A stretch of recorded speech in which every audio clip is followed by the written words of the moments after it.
Whew. Bum, bum, bum. Oh, hey. You never did that one. Ooh, doo, doo, doo. La, da, da, da.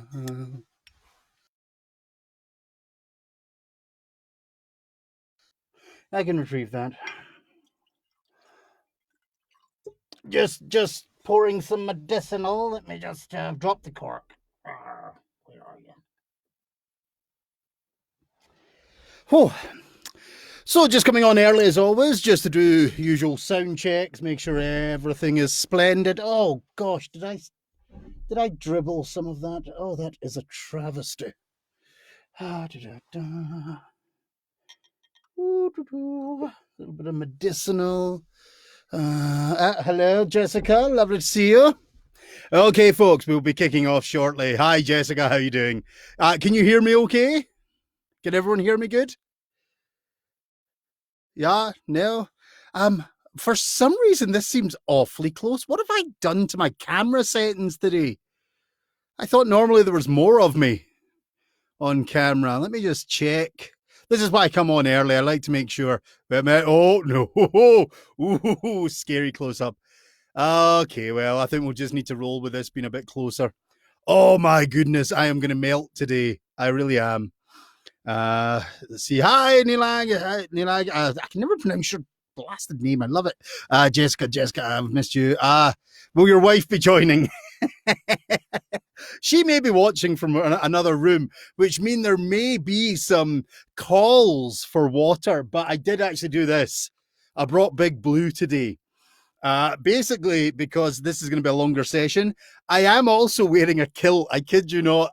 Unfortunately, you can't see it, and I don't know why my camera is not zooming back as much as I wanted it to today. But Big Blue is fantastic. Downside is you might hear this a bit because there's no way to drink from this one without Slurpees.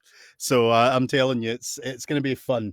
But we'll be kicking off soon. It's nearly on the hour, but we'll probably wait till about 5 past, give people enough time to turn up. Everything on my end looks absolutely hunky dory. Let me just do that though, so I'm not getting any monitors playing back in my ear. Now, oh dear, what did I do to myself? Putting on a kilt. I've probably mentioned this about my little studio. It is a sauna, an absolute sauna. And I have my lovely Highland bonnet on, which my beautiful wife knitted for me. I have my waistcoat on. I have my heavy linen, it's not even linen, it's like cotton shirt on. And I am wearing my kilt. I do actually have, let me just, I need to adjust the light here so I'm not quite got the oh gosh, and now I'm peely wally like a Scotsman should be. Hey, Cindy! Oh, wonderful, lovely to is the other one with you? Is the big one with you, Cindy? Uh, a couple of lovely performer friends. Well, one's a performer, one's his amazing wife, and they run this amazing uh, uh, market booth type thing. Everything is wet in my studio. What have I done? I've been dribbling liquids everywhere by the looks of it. Oh, okay. Well, that's now midday. So we will be kicking off shortly, folks. Now, I need to do something. I'm going to warn you about a couple of things. And I'm pulling out my phone here, not because I'm vain, but I have been told there is about a minute and a half lag delay when you're watching on your mobile phone. And I experienced this the other day. So I'm going to just keep an eye on this. And also, I don't know who's actually live unless you guys comment. Debbie, hello.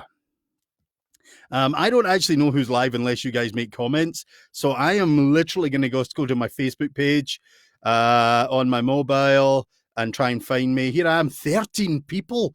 Jings Crivens, man. 13 people. That's that. Oh, Jonathan, how are you doing? Yeah, I'm going to be honest, guys. I'm going to melt halfway through this show because this studio gets warm and I am wearing too much wool for an enclosed area with no ventilation. Because obviously, when you've got a sound studio, you can't ventilate the thing. So we're just waiting a couple more minutes, let people get here. Because I know there is a slight delay, and I'm going to prove that to you because it's hilarious. Do you all see my phone here? I don't know if you can see the movements. Now you can see what I'm doing on my screen, and you can see what's happening, hopefully briefly, on my mobile phone. That's the live feed lag on a mobile phone. Jimmy Crombie from Edinburgh. Oh, the stylish tweed-wearing gentleman that he is. Good. Well, I'm glad so many people are kind of joining in. As I say, there is a horrendous lag on the mobile phone. So if you are watching on your mobile, you might be about 4 minutes behind.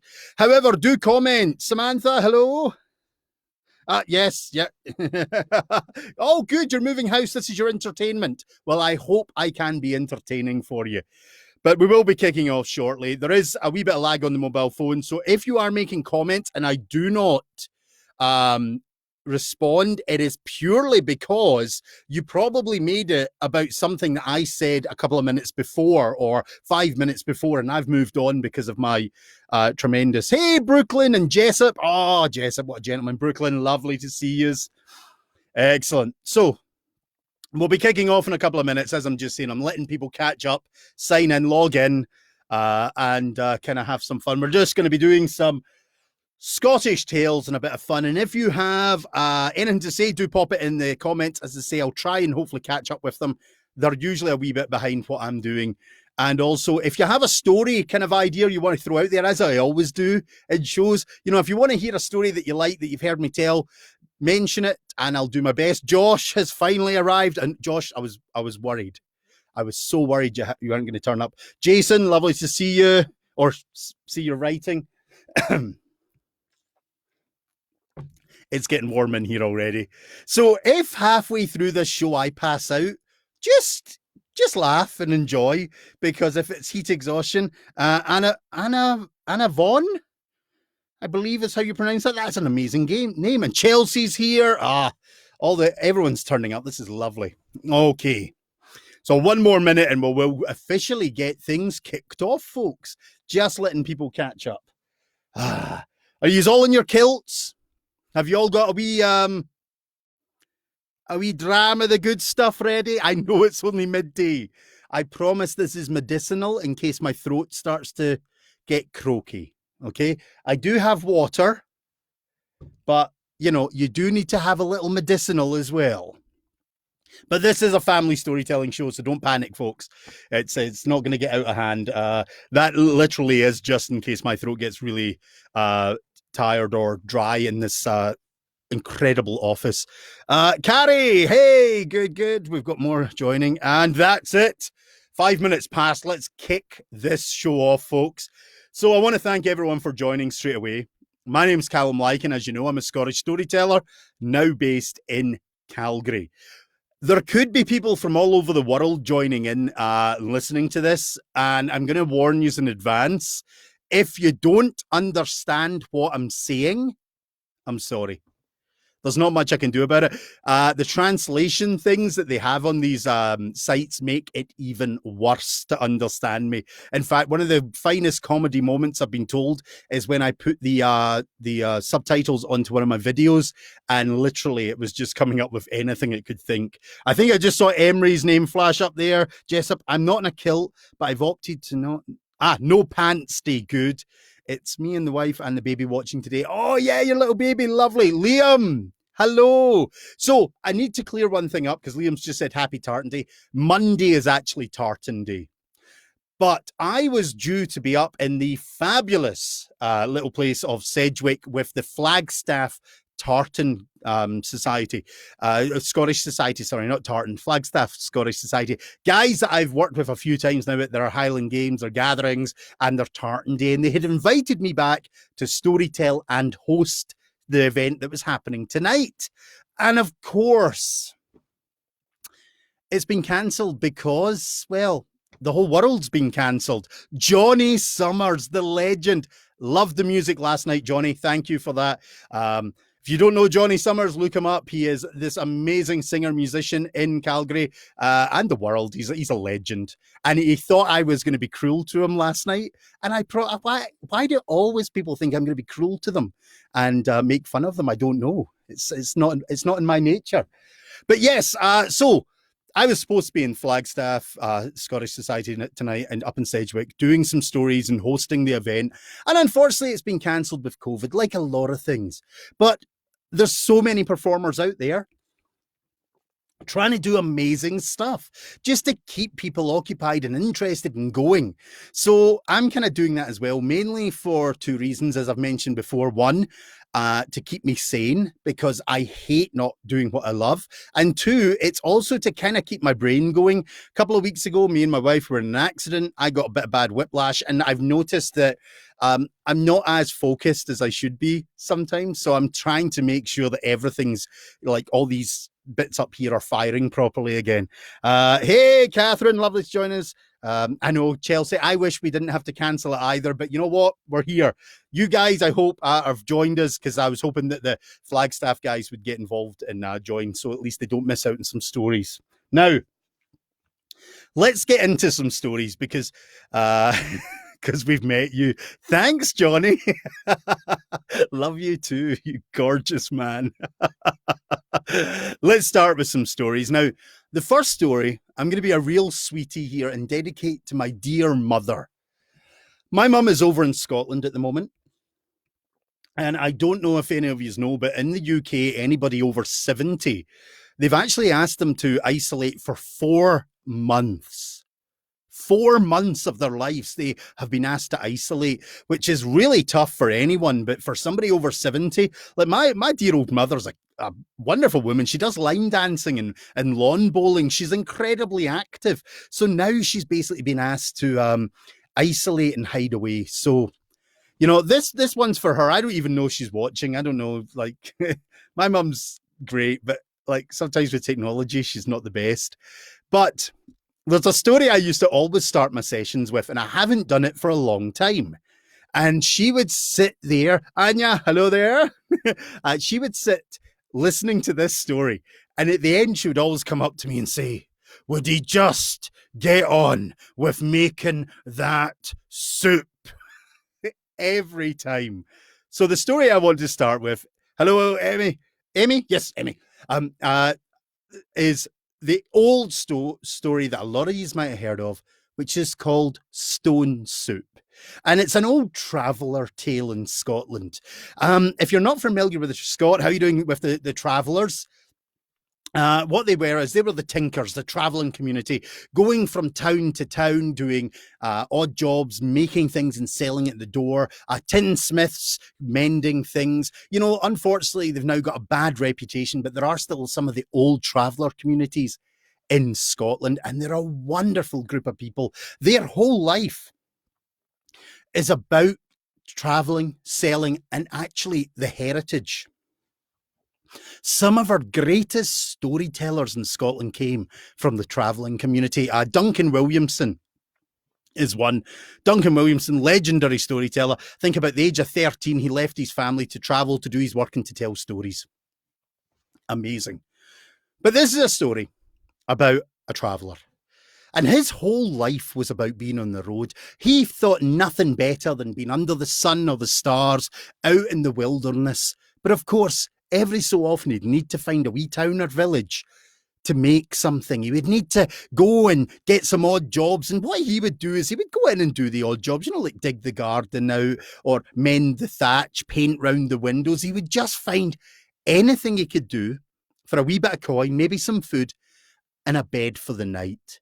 But what he really loved about this is at night, usually round the fire, he would get to tell some stories. So one day, he rose early and he realised the place he was in, the wee village, he'd done all the jobs he could do. So he heads out, knowing that he needs to find somewhere else for a wee bit of work, a wee bit of food, and a bed for the night. Well, he hits the open road. And he starts heading across the country. And it's a bonny day. The sun is shining. The birds and the beasts are singing. There's no cloud in the sky. And he is happy. This is his element. And as he's wandering, he starts to think about, God, I wonder where I'll find. I wonder what jobs I'll have. Oh, I wonder what stories I'll get to tell. So he starts thinking about it and he starts daydreaming as he walks. And it's no long that he realises he's actually been lost in his thoughts for a while, and the sun's starting to dip a wee bit over the horizon. It's getting a bit low, and he realises he needs a place to stay. So he starts walking a bit faster and searching, and he sees some smoke rising over the hill. Ah, he's in luck. It must be a wee village, or maybe even just a farm, somewhere he can rest his head, hopefully. So he picks up his pace, and in no time at all, he's entering what has to be the bonniest wee village he has ever seen. The gardens are immaculate. The thatch is perfect, not a piece of straw out of place. The windowsills, the paintwork is beautiful, not a single chip. But that causes a problem. Because as our little traveller realises when he's looking around how perfect this village is, that could mean that there's nothing for him to do. There's no work, there's no bed, there's no food, there's no coin for his purse. But he thinks, I'm here now. I mean, there's got to be something to do. So he goes up to the first door and he knocks and he waits. And the first person to answer looks him up and down. Get out of here. You're no welcome. Well, the traveller thinks to himself, this is unusual. This is definitely not Scottish hospitality. But you know what? He acknowledges it and thinks, well, everyone's entitled to a bad day. I'll try the next door. And he knocks and he waits and it's answered. Begone! We don't want the likes of you in our town. Oh, traveller's a bit like, what is going on here? In all these days, it's never happened. But you know what? I'll try the last door. Third time lucky. So he goes up to that last door and he knocks it. And, well, the same thing happens. It's answered and he's rudely treated. He's told to get out. They don't want him here. He's smelly. He's a vagrant. And our poor traveller is beside himself. In all his days, he's never been treated such a way. Well, he thinks, you know what? I'm not hanging about somewhere I'm not wanted. I'll head out. There was a wee forest just down the road. I'll make myself a wee camp and I'll sleep rough tonight and move on. So as he's walking out the village and his head's going, oh, this is terrible. What a horrid place. He turns round just to take one last look. And then he sees it. Right down the road in the heart of the town, there's a wee house, and it is a shambles. It's terrible. The garden's overgrown. The thatch is falling off the roof. The windows are all chipped with paint. There's even a crack or two. And our traveller looks at this house and he sees salvation. Oh, amazing. He thinks to himself, that is what I need. They are bound to have some work for me and I'll maybe get a bed for the night and a bit of food for my belly. So he kind of smartens himself up and he walks up to that door and he knocks and he puts on his best smile and he stares at the door waiting, all happy, ready to greet them with a big warm welcome. And when that door is opened, well, his smile fades. Because what appears is a right sour-faced old wifey, a miserable-looking beastie of a woman, and she is scowling at this traveller, and she looks him up and down, and she starts to berate him. She starts to say things that my lovely people, I can't even repeat publicly. They were just disgusting. And because, I don't know, there's some very nice people here and there might be a few children watching and I don't want to repeat such horrendous words, but I promise you this, they were not fit for human ears. Well, our poor traveller, he's almost bent over backwards with the blasting and berating he's receiving.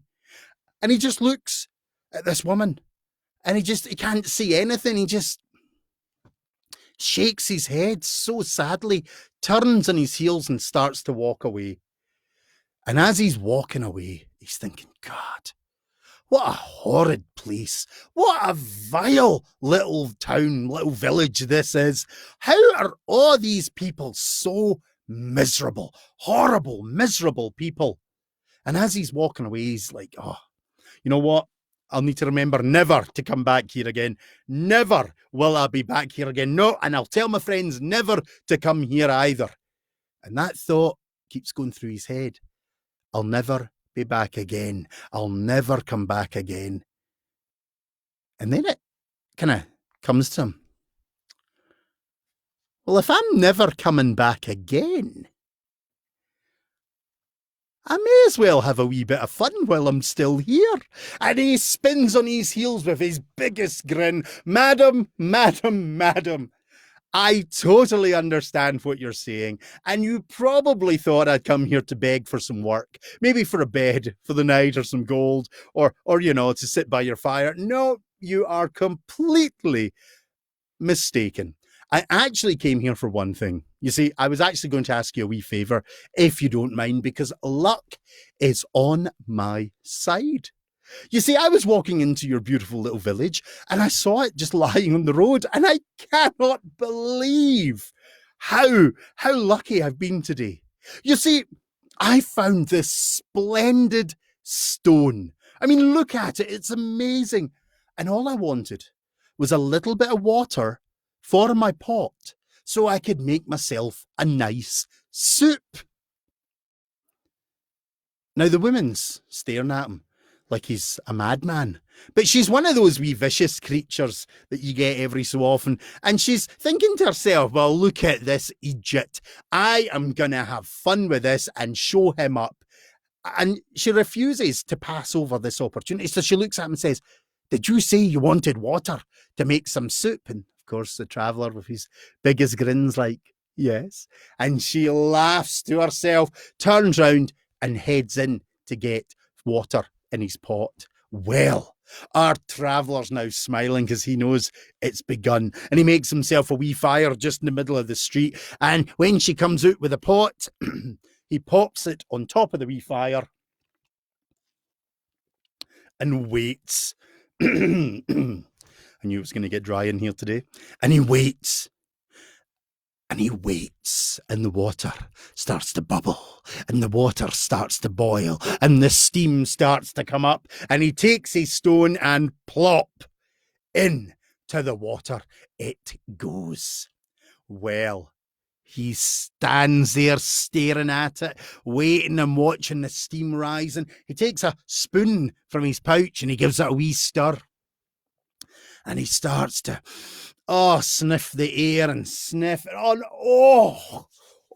That's going to be good. Oh, my belly's already rumbling at the smell of that soup. Now, this wee surfaced wifey is now watching him. And she's starting to get a wee bit confused, but because of the spectacle he's making, the whole village has now come out to watch what's going on. And of course, our traveller's putting on a show.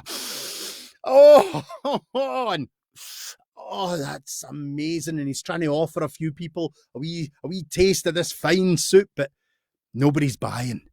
But he's listening and he's hearing the wee murmurs and like, this fella here, he's saying he's making a soup from a stone. He is. Someone over here's going, oh, hi, look at that boiling away. That's definitely making some soup. And of course, at this point, the traveller knows he's got them. Hook, line, and sinker. So it's time to start reeling them in. So he ups his game. Oh, is that the finest smelling soup you've ever... Oh, I'm telling you, my belly is rumbling at the waiting for this to be ready. Just a few more minutes and this will be ready. And he takes another wee sip. And that's... Actually, that's missing something. Oh, jeez. What is up? Do you know what? I'm an absolute idiot. I forgot salt. A wee bit of salt would make that perfect. Now, our wee sore-faced wifey is staring at this now, all bamboozled, and she doesn't even realise what's happening. But in her head, all she hears is salt. And then it goes to her, well, I've got some salt inside. And before she even knows what she's doing, she's ran inside, she's grabbed some salt, she hands it to the traveller, and into the pot it goes, and he stirs it. And he stirs it, and he tastes it. Oh, that is a good soup. Couple more minutes, folks, that'll be ready. I'm an absolute numpty. I should have remembered. I was walking down the lane there and I saw some in the field and I should have grabbed some because there's nothing better that goes with some stone soup than a wee bit of potato, wee bit of tater. Ah, gosh, what a fool. And of course, someone in the village is back here kind of going, well, I've got a few potatoes spare in my pantry. And before they know what they've done, the potatoes are handed over and into the soup. And he stirs it and he tastes it, and then he starts winding up the band before the village know what's happening. He's saying, oh, a wee bit of carrot goes splendid with potato and stone, and the carrots are in. Oh, a wee bit of parsley. Oh, amazing. A wee bit of chicken, a wee bit of beef. And every time he mentions something, magically it starts to appear from a villager.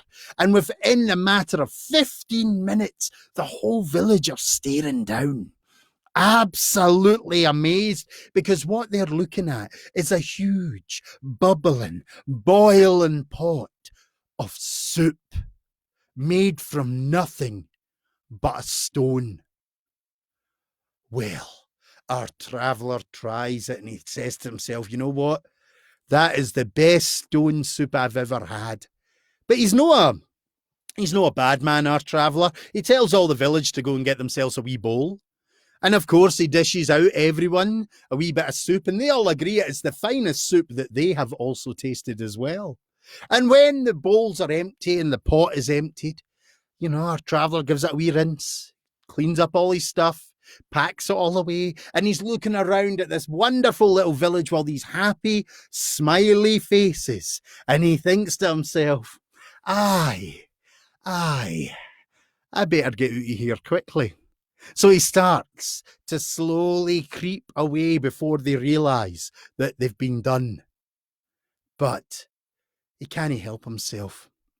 One last bit of mischief crosses his mind. And he looks through the crowds and he sees that offy, sour-faced wee wifey. He marches right up to her, looks her straight in the face and, Madam, you have been so kind, so generous to me that I want to give you something.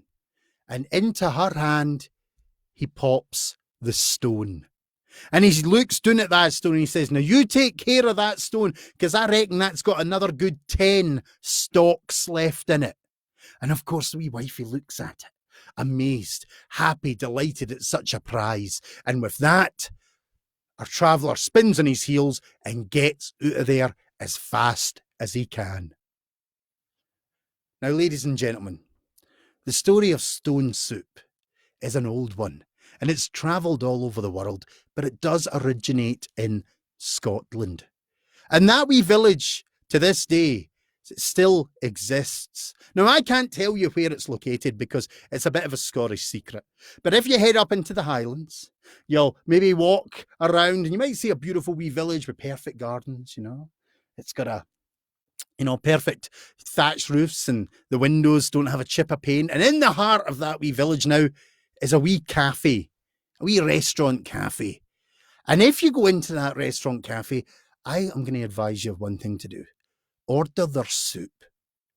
Because when you sample this soup, your mouth will explode, your brain will malfunction with how divine the taste is. Your belly will immediately feel full, because it is the same soup that has been made for hundreds of years now, using the same recipe to this very day. And that recipe is none other than a simple Scottish stone. Thank you. Okay, folks, it's coming off. Oh, I'm actually melting. I'm seriously. I'm wearing my Philly-Moore. So I'm wearing my proper big kilt. I'm wearing, obviously, the heavy cotton shirt with the, neckerchief bits.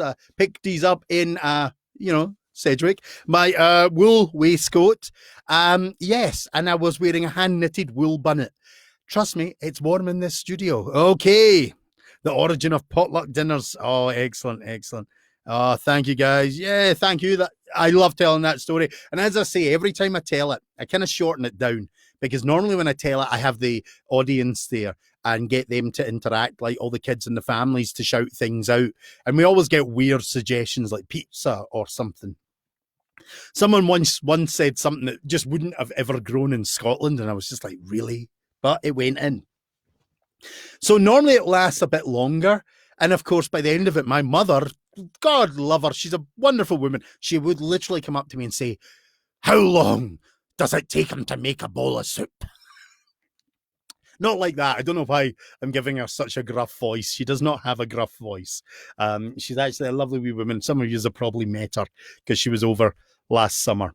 Now, it is, of course, Tartan Day on Monday, not today, but this was the day I was supposed to do my first ever live gig in front of real people.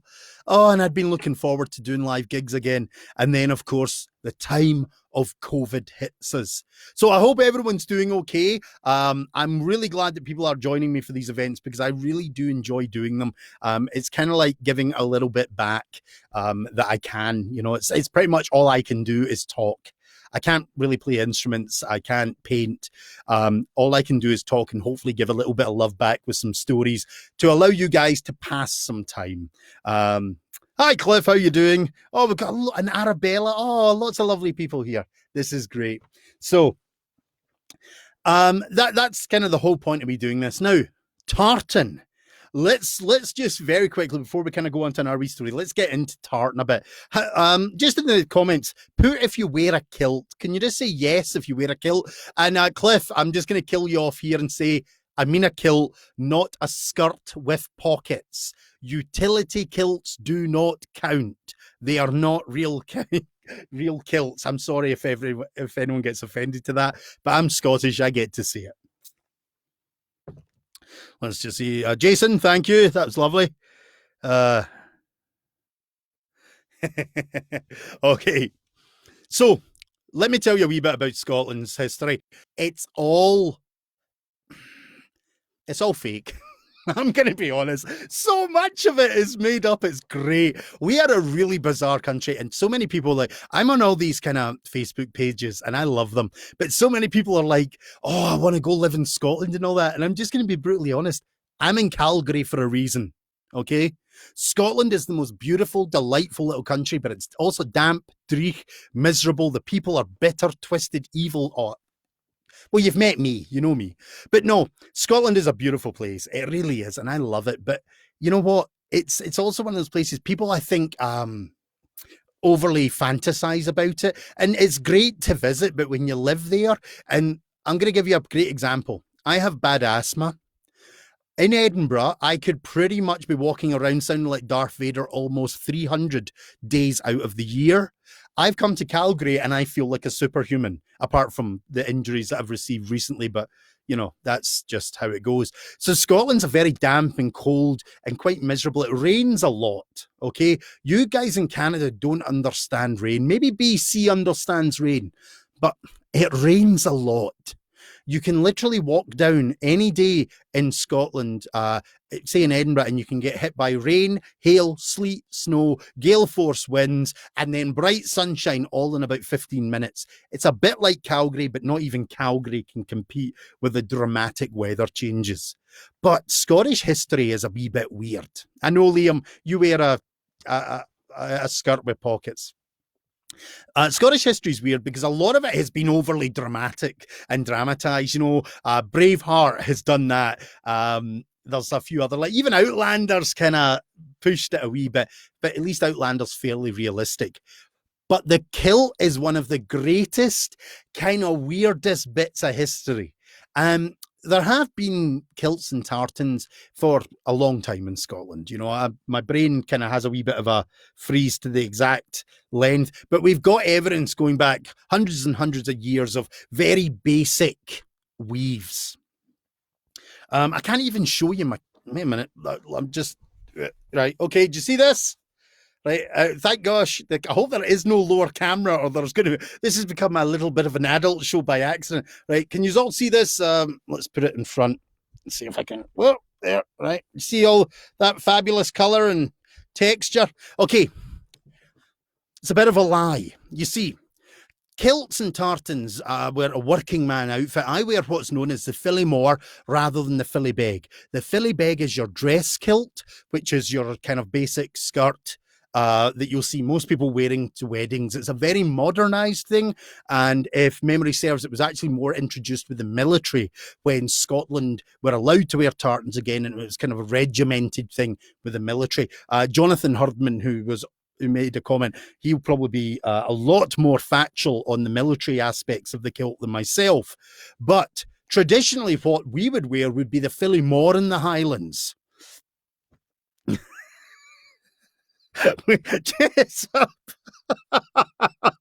Oh my goodness. It'd be the Philly Moore in the Highlands, which is effectively a blanket. It varies in size. A lot of people say the whole 9 yards. That's nonsense. Unfortunately, that seems to be something that came out of America more. The Philly Moore can be anything in size. I actually wear mine's about 6 yards. Right, I bought the 9 yards accidentally to begin with and had to cut so much off because it was like wearing a set of barbells on you. It is so heavy. And so it's 6 yards long, double width. And what you do is you hand pleat it every time you put it on. You then lie on top of it, put a belt underneath, you fold it, and you tighten it with a belt. And then what you have to do is this kind of weird process of rolling and tucking and adjusting. Paul, hello, and adjusting it to how you want to wear it. You know, I wear it loose, basically hanging down like you would do in the fields, or if you were fighting. You can wear it ceremonial over the shoulder if you're going to meet the laird or something like that. So it's a very functional tool, and it can be worn over the head, over the shoulders and that to keep you warm and dry. So that's your kind of original kilt, but they weren't as dramatic colours. They were very muted. If you've watched Outlander, they've done a reasonable job at getting the kilt to the more muted original. Think about where Scotland is. Think about your own country and think about your natural plants and dyes. So you've got to look at that to see where the kilt would come from. And the modern kilts, a lot of the dyes came in from like India and all that and different foreign lands to make them all more garish. But your original kilt would maybe have one or two kind of lined check designs, very basic, because you're working it from a home loom with only one shuttle. You know, so it's very hard to create these elaborate designs unless you've got the more industrial stuff. So where do we now? Hadith, hello. Where do we now get this crazy kilt stuff from? Well, we get it from a very famous man by the name of Sir Walter Scott. You see, Sir Walter Scott ended up taking over something that no one else in the world wanted. This kind of goes back to the time of George IV, the reign of George IV, that bizarre king. He decided he wanted to visit all his realms, but nobody wanted him. Apparently, he was a bit of a... I'll use Egypt again. That's probably the politest word. A bit of an Egypt, and nobody wanted him. And literally, he was wanting to visit here and here and here, and everyone's like, no, keep him away. And unfortunately, Scotland heard about this last. So we ended up having this George IV visit. Now, Sir Walter Scott heard about this. Well, my mum, for some reason, is trying to call me. She obviously doesn't know I'm on a live chat, a live video. Hi, Mum. Why don't you join us while telling stories? So that was unexpected, folks. Sorry, I don't know if you actually saw that in your video. I just got this big pop-up. Mary McTaggart trying to call you. I'm like, Mum. So, hi. If Mum joins us, hi, Mum.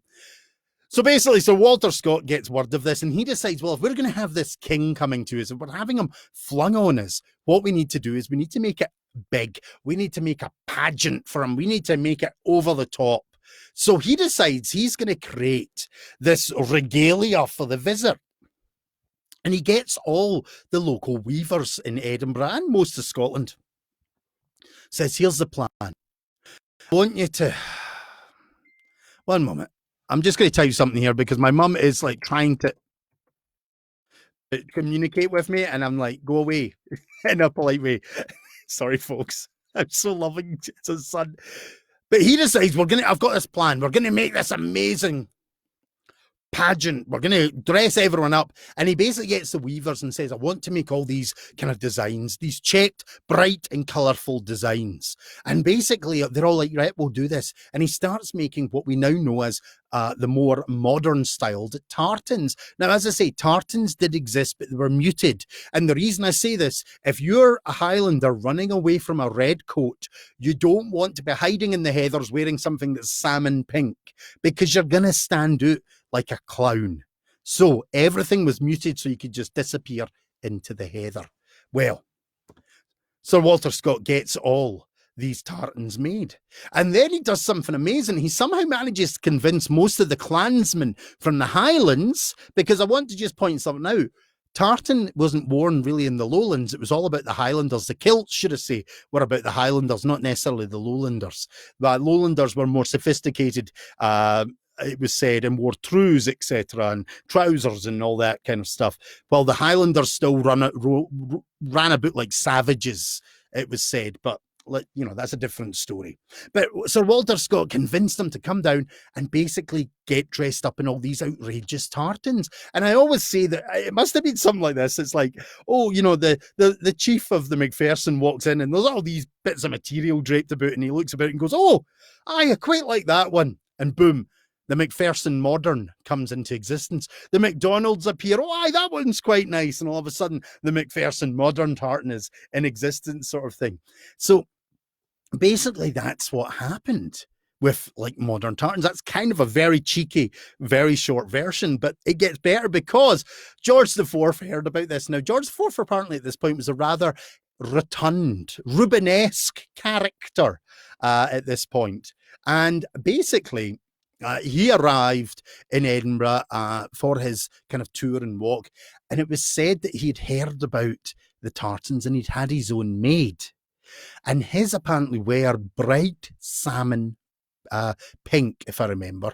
Or no, in fact, sorry, reverse that. I can't quite remember what his tartan was, but what I do remember is it was effectively a tartan miniskirt. It was so high up on him and so garishly coloured. But because he was such a big guy, he wanted to look muscular and sexy. So he actually was wearing salmon pink tights with muscular tones painted on them to make him look all manly while he was wearing this mini kilt. And apparently he was just a laughing stock of the whole of Scotland at this point. But the tartan bread image of Scotland, the shortbread tartan image, is basically a more modern construct than everyone wants to believe. The thing is, most of us Scots know this. We know our own history and we laugh at it, and we see all these people buying tartan and we buy it. I'm sorry, I'm wearing my ancient Macpherson and it's still a bright kilt, but we wear them with pride and love, and we know they're not 100% authentic, but we still wear them and we still love them. And the Scottish thing is just everywhere. Everyone loves the whole kind of Scottish kind of culture thing. But we are on kind of a pre-Tartan Day event, so I thought I should explain that tartan is real but not real, but real but not real, but real but not real, if you know what I mean. Okay? Does that make sense to everyone? So Walter Scott, look him up. He's a lovely author. He's one of those guys that basically gets away with murder in Scotland. Okay, let's move on to a story. I have a set list. How many of you have ever seen me live and say that I don't use set lists? Today, I am using a set list because it just needs to be done. The next story I'm going to tell is probably one a lot of you have heard. And the reason for that is because it is one I tell a lot, but this year is very important in Scotland. How many of you have heard of the Declaration of Arbroath? I'll just wait and see. Problem is, with this lag, you'll probably reply in about 5 minutes. There's a minute and a half if you're watching in your mobile, just so you know. But the Declaration of Arbroath basically came... So I just read a comment there. I didn't pick that one up. Came about after Scotland won its independence. And it came about via Robert the Bruce, Lisa, of course, and Debbie, Cindy, yeah, Chelsea. Oh, wow, people have all heard of it. This is great. So the Declaration of Both is a very important document in Scotland. It's in the National Museum in Edinburgh, and basically it's its 700th anniversary. Came about just after the Battle of Bannockburn. So some of you may have heard this story, but I want to tell it because you know what? We're in a very interesting time period in Scottish history because the Declaration of Arbroath. So I want to tell you about a famous battle in Scotland. But before I do that, I'm going to read something because I pulled this out. I know this poem, but I know I'm going to mess it up because I'm live and I always mess it up when I'm live. But before we do that, Slanja. So a little Colila to keep my voice going today. Has anyone else got a wee dram going? I appreciate for some of you it's only, mid-afternoon or early afternoon. For Paul, it'll be what, 6, 7 in the evening? I'm sure he can have a dram. Okay, so I'm going to read this to you first, folks. Okay, and this is by Robert Burns, the famous bard. I was born in Ayrshire. I was born and raised on Burns and ran away from him for years because we got bombarded with it. But now, I'm starting to like Burns. My throat's getting really dry. Sorry. Okay, if you can start hearing me going, I'm fine. I'm not dying of anything. I'm melting.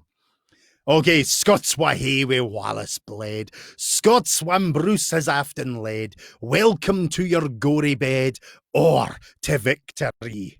Now's the day, and now's the hour, see the front of battle lower, see approach proud Edward's power, chains and slavery. Wha will be a traitor knave? Wha can fill a coward's grave? Wha say base as be a slave? Let him turn and flee. Wha for Scotland's king-in-law? Freedom's sword will strongly draw. Free man stand and free man fall. Let him follow me. By oppression's woes and pains, by your sons in servile chains, we will drain our dearest veins, but we shall be free.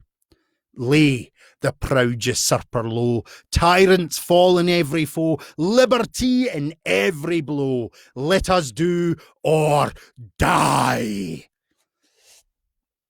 And of course, that is the unofficial Scottish national anthem.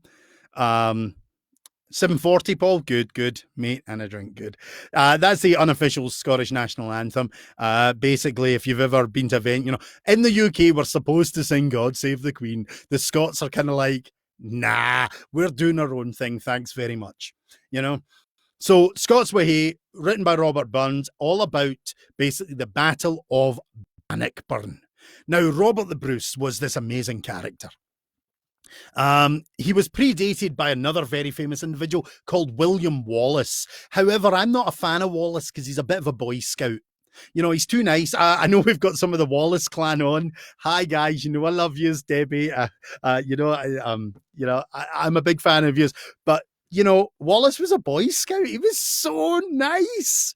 He basically fought for his country. He was honourable and noble. And if you know anything about the Scots, that means we can't really trust him. We can't help it. He basically is too good. That means he's got to be up to something somewhere. But apparently with Wallace, that wasn't the case. However, Robert the Bruce, he I love you, David. But Robert the Bruce was, he was a man we could get behind, mainly because he was dishonest. And you can always trust a dishonest man to, be honest, really. However, Robert the Bruce fought with the English. He fought against the English. He fought with the Scots. He fought against the Scots as many times as we can count. So basically, he was a man like most of the nobles of the time that was looking out for himself. He knew that he had lands in England and in Scotland. So basically, depending on the power play, he had to basically go either with the despicable Edward Longshanks, the Hammer of the Scots, as he was known, a delightful individual. Or he could basically sometimes lose his land if he didn't support the English side. But the problem with the Bruces is they were always after the Scottish crown. It was one of their things. But there was two factions that really wanted the crown. The Bruces, who had a degree of a rightful claim to it, and the Comwins. The Bruces and the Comwins up north, and the Bruces, they were the two factions constantly vying for the throne, double-crossing, betraying, trying to do everything to get the crown of Scotland. But Longshanks didn't want anyone really to have the crown. In fact, when eventually he decided to give someone the crown, he gave it to a man called John Balliol, who was effectively a puppet. He was a Lang Tabard, something Tabard, can't quite remember. Blast, my mind is sometimes not there. But he was a puppet king, basically agreeing to everything that Longshanks wanted.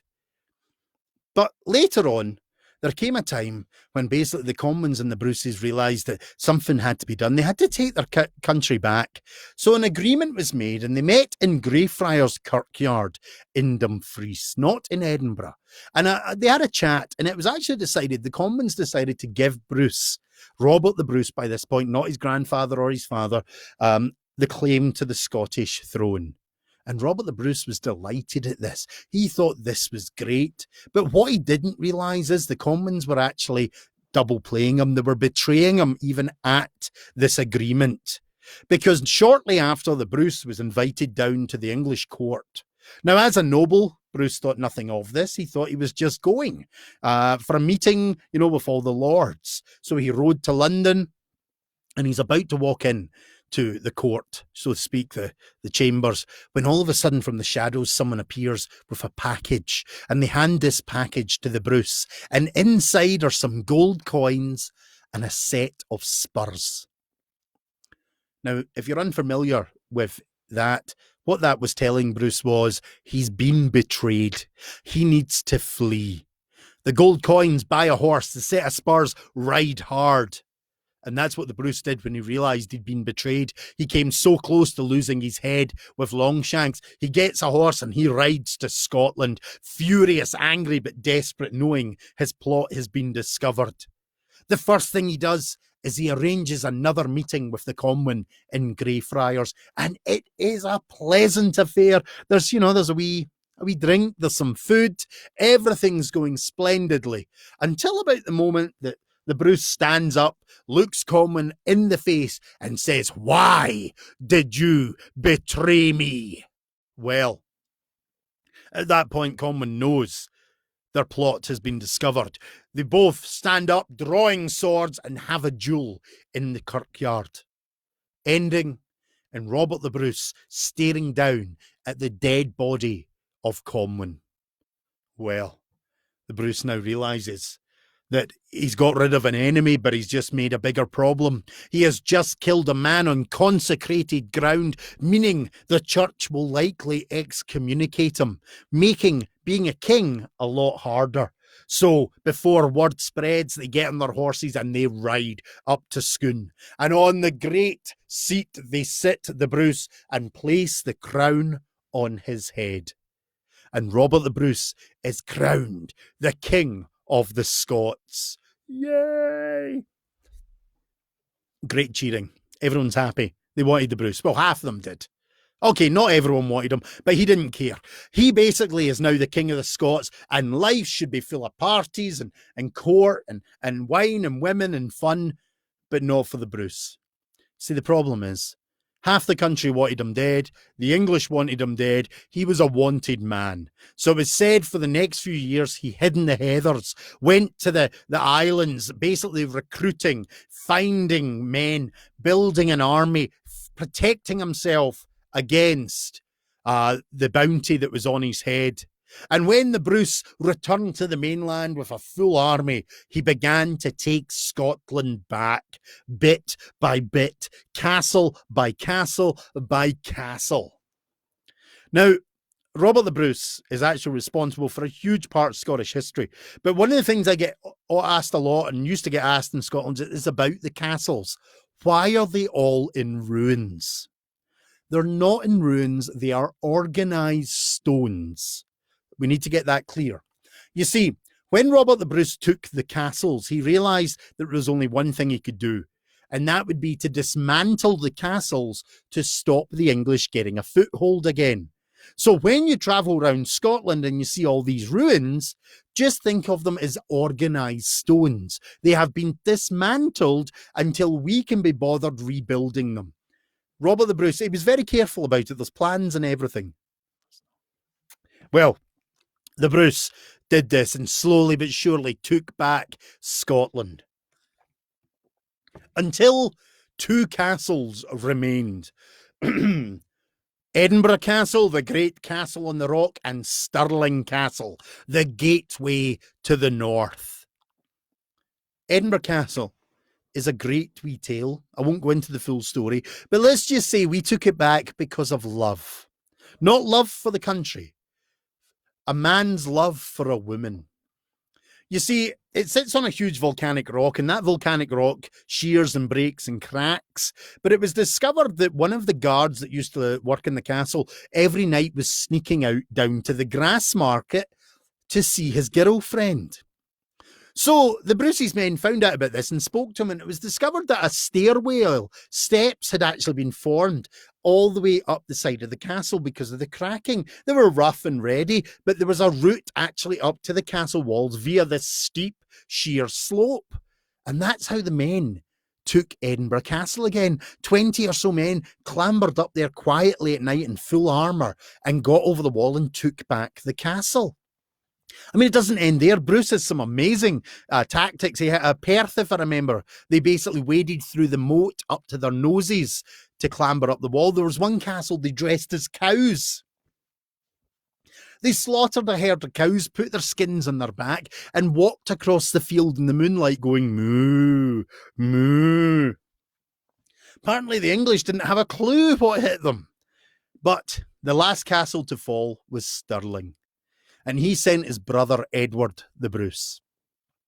Edward laid siege to Stirling, but it was getting nowhere. So he parleys with the governor, the commander of the castle at the time, and they come up with a deal. Very simple deal. You have a year to get people back up here. If you can get an English army up here to relieve you at Stirling Castle, the Scots will retreat and never attack again.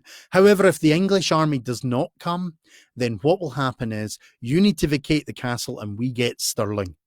And both parties agreed, thinking this was a very clever idea. The only person who didn't think it was clever was Robert. He was furious at his brother. He couldn't believe that Edward had made such a foolish thing, because this gave the English what they needed to be able to march an army into Scotland. And the one thing Robert had been avoiding was open warfare. We couldn't handle it. We didn't have the armies to deal with the English cavalry. We were a skirmish warfare people. You know, we would attack, retreat. We've been doing that from the Pictish times. We couldn't compete with big armies. We could whittle away at them, but not take them head on. So Robert the Bruce now had a problem, and he had to prepare for what was going to be a war. So he set traps and he set up the field of Bannockburn the best he could before the English arrived. And then the day before the actual battle, Robert the Bruce knew he had to inspire his men. He had positioned the camp in case they needed to retreat, but he had to get them ready for battle. So he rode out on a palfrey. We didn't have war horses, we had ponies. He rode out in front of his men in a leather jerkin with a simple single-handed axe at his side, and he inspired his men.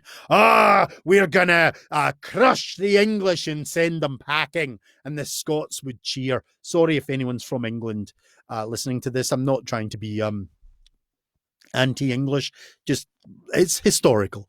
We're gonna raid their camp and steal their lunches so that they go into battle starving, and the Scots would have went wild. We're gonna steal their underwear so they're as cold as us, and the Scots would have been very excited at the prospect of being warm, and they would have gone crazy. And everyone was getting excited and ready. The Scots were beginning to think that they could win this battle. But as the Bruce was riding back and forth, he didn't realise he was drifting away from his men. He was getting lost in this kind of passionate energy, and he drifted away from his army. And then it happened. Just at that time, coming through the Tor woods was a group of English knights, sick to death of what was happening, because the English army had changed slightly.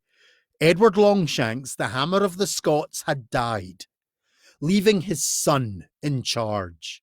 Now, if you read the history books, there's many different stories of him. Let's just say, politely, he was useless.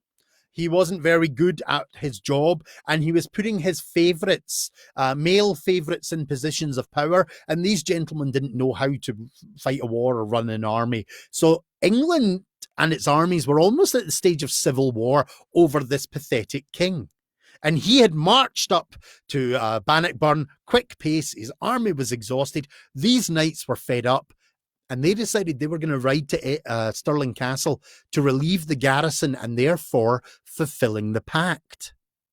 So as they come out of the Tor woods, one of them happens to see a lone rider, and he realises all too quickly it's none other than the King of the Scots, Robert the Bruce. And he realises now, forget the castle.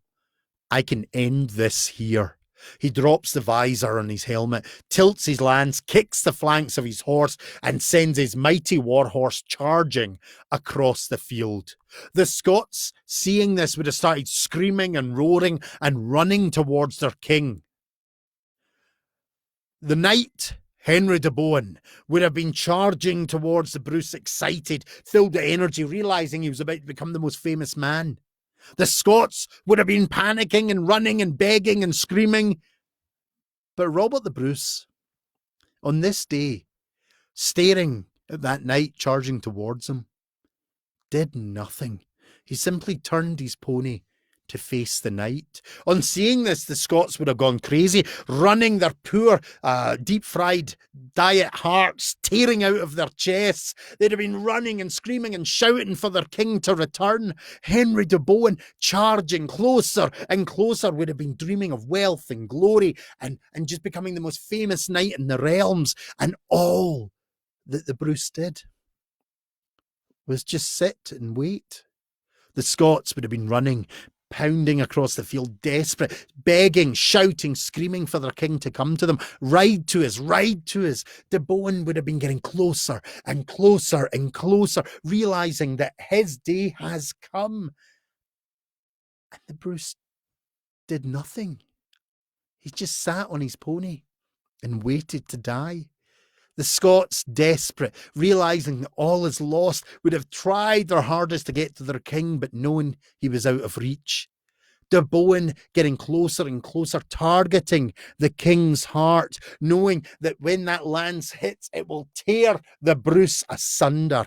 And still, the Bruce does nothing. He's given up.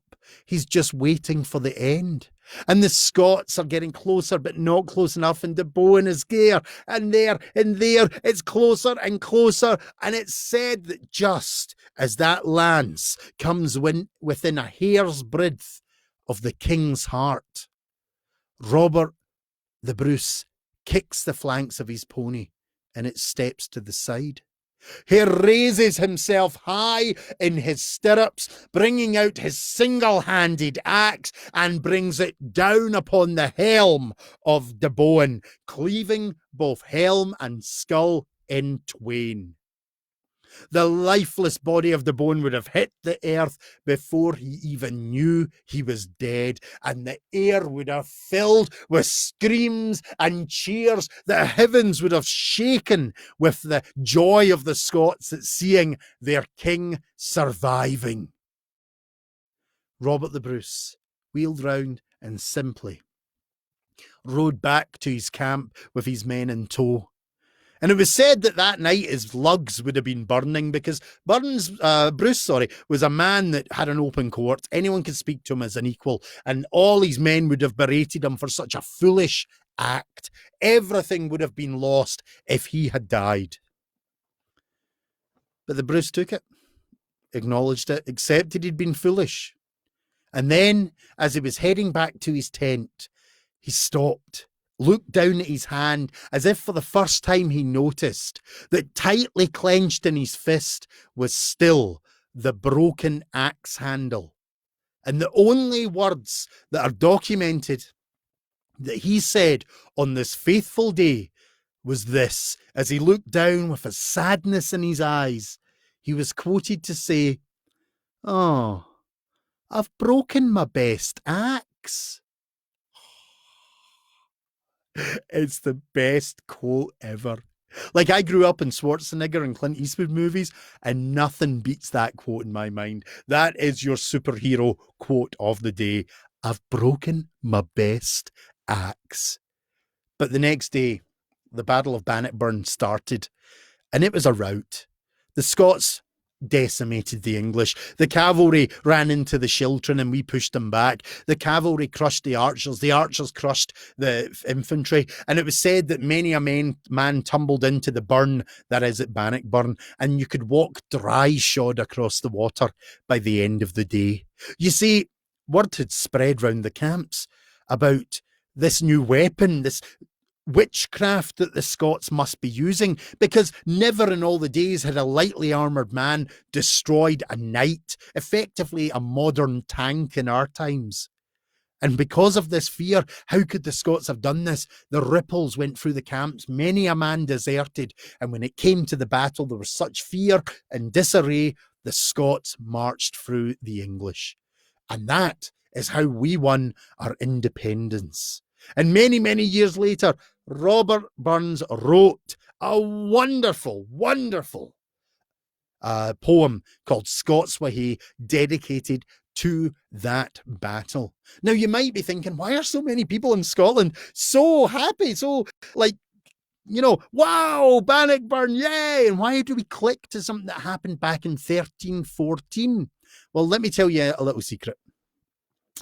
Scotland makes losing a national sport. I'm brutally honest, we're not very good at anything for certain things. Literature, we're amazing. We pushed out some great actors, you know, Sean, Gerard, all that. But the reality is we're not very good at winning things, you know. And unless it's curling, you know. Don't ask me why. I've never figured that one out. But we're not good at losing stuff. And effectively, Bannockburn is one of the only battles we have really ever won. So we're holding on to that in our hearts. To us, that happened yesterday. And if you ask any Scotsman about Bannockburn, they will speak about it like it happened yesterday. It's just something weird in our DNA. 700 years without a really good win. Just, we've got to hold on to something, folks. But that is the Battle of Bannockburn that led to the wonderful poem. But before that, led to the Declaration of Arbroath, which is being celebrated 700th anniversary this year. So cheers, folks. Oh, I wasn't actually going to tell that story. But I kind of got caught up, and then I found Scots Wha Hae and went, oh, why not? Okay. Let's see. Let's go on to you know what? Okay. So when you're in Scotland, a lot of people research their clan history and all that, and I've got to be honest, I get a wee bit frustrated at times because people come back and say, oh, blah, blah, blah, and this and that, and I'm related to Robert the Bruce and Mary Queen of Scots and William Wallace, and you kind of go, that's nice, dear. I mean, most Scottish people will tell you that they don't know 100% about their heritage and clan history, or they don't know much about their family history, unless they really go into it. And most of us are like wee Jock the Dungslingers relation, because oddly enough, it you know, that's normal. I'll be honest. However, one of the things that I actually discovered through research, and this isn't heritage, this is clan stuff. I'm part of McPherson and MacDonald clans, and we're actually MacDonald of the Isles, which is kind of cool because that puts us kind of in the Viking Gael connection. So it means we've got the kind of Scandinavian stroke Scottish bloodline, which makes sense because I was born a redhead and then went dark. And if you know anything about the sort of DNA stuff, redhead is not Scottish. It's actually Scandinavian. It comes from the blendings. We in Scotland have a huge kind of Scandinavian kind of communities and history there because of the Orkneys, the Shetlands, and down into the the sort of Western Isles. And this is a wee story. And again, I haven't told this for a while. And that's the whole point of this. I'm trying to remember some of my early stories that I haven't told for a while. But it's a great wee story. I always talk about my beautiful wife. She's amazing. I don't think I'm going to need to get her to get me water today. And she does weird stuff like that when I'm doing my live stuff. You'll just occasionally see an arm creep in from the side, handing me stuff. But today she won't need to do that. I don't even know she's watching. She's heard me enough. She's sick of my voice, trust me. But this is a wee story for all the ladies, because you know what? There's a little negative side to a lot of fairy tales and folk tales. There are female characters, but they're not necessarily honoured or predominantly strong characters in all of them. I'm not saying that across the board. There are some amazing ones. Oh, my camera's doing weird things. Hopefully it's not phasing out on you. But there is a great wee story from the Isle of Skye, which I love to tell. And basically, it starts in a little place called Glendale. And if you've ever been to the Isle of Skye, the Glendale is a beautiful wee farming community. It's lovely. It's right up on the, let me get my geography right. It would be the northwest of the island, maybe. Oh, maybe not quite. Yeah. Probably got that the wrong way around. It's been a while since I've been there. However, there's a big McPherson community in that area. There's also a very established and wonderful storyteller who lives in that area. And he's an absolute gent, and he's a McPherson. He's a proper McPherson. Well, I'm a McPherson by association, let's just say by septs. However, it also is a place which held a great battle at one point. And it starts back in the days with the Vikings. You see, the Vikings were basically raiding all over. They were traveling all over Europe, coming around the coast of Scotland, and basically looking for places to settle, looking for places to raid. And they knew that Glendale had one thing that would work for them. It was a very healthy farming community, so they knew there'd be riches, but there was also a kind of pebbly beach. And a pebbly beach is really good for pulling a longboat into. So the armies of the Norse travelled from their home. They came round the coast of Scotland, heading towards Glendale. But as they got closer to the beachhead and they started to get themselves prepared, they couldn't help but notice when they looked into the distance, something was amiss. Something didn't look right. Because normally, you know, the big army, they sail in and people are running and screaming. But as they kind of got closer and closer, they couldn't help but notice that standing on the beach was a huge host, a war host, waiting for them. The armies of the Scotia had gathered, and they were waiting for the Norsemen to repel them from their lands. So the Norse came closer and closer, and as their boats connected with the beach, it was said that the Scotia didn't wait, didn't even give them the opportunity to get their feet on the earth. They swarmed over them like ants, hacking and slashing. It was said that the seas ran red and you could walk dry-shod into the ocean. Many a boat was burned, many a man lay dead on the beach, and it was a rout. The Scotia sent the Norse packing with the bloodiest nose they had ever received. So the Norse sailed back home, defeated, embarrassed, their honour and pride dented.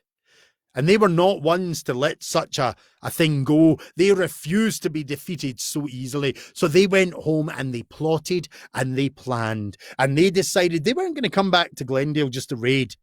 Weren't going to come back, just take a few things. They were going to come back and take the whole Isle of Skye and slaughter everyone there and send a message never to defy the Norse again. So they waited out their winter and they built more boats. They armed more men. They made more steel. They trained. And when the seas were calm, they set sail again. And they sailed round Scotland, heading towards Skye in the area of Glendale. But they knew that that beach would be watched. They knew that that was not the place to land. But through their scouting, they knew that just a wee bit round the bay, there was a cliff. And that cliff was not so tall that a man couldn't scale it, but it was tall enough to hide a fleet. So that was their target. Reach the cliff, scale the cliff, make landfall, and then attack. And as they came round the shores, luck was on their side, because a a mist had formed, and the longboats were able to sail by the beachhead without being spotted.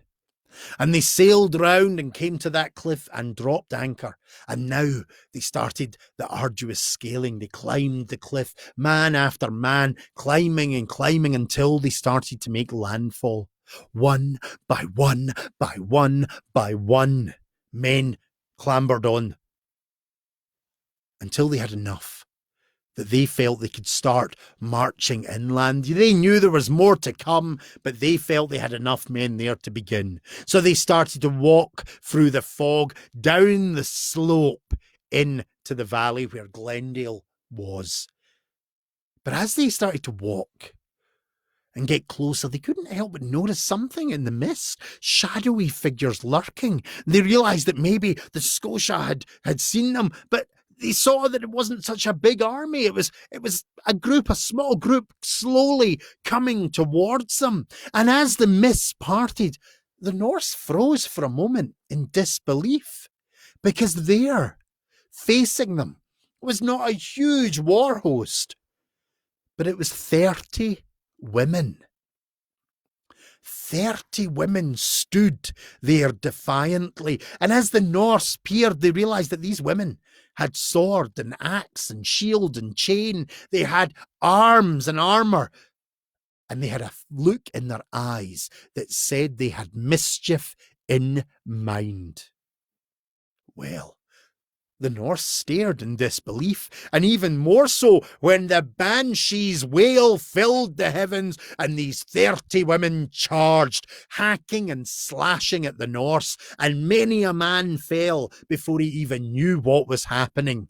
But soon the Norse gathered their wits and started fighting back. In a small battle, a skirmish took place on that cliff top, man against woman, both fighting.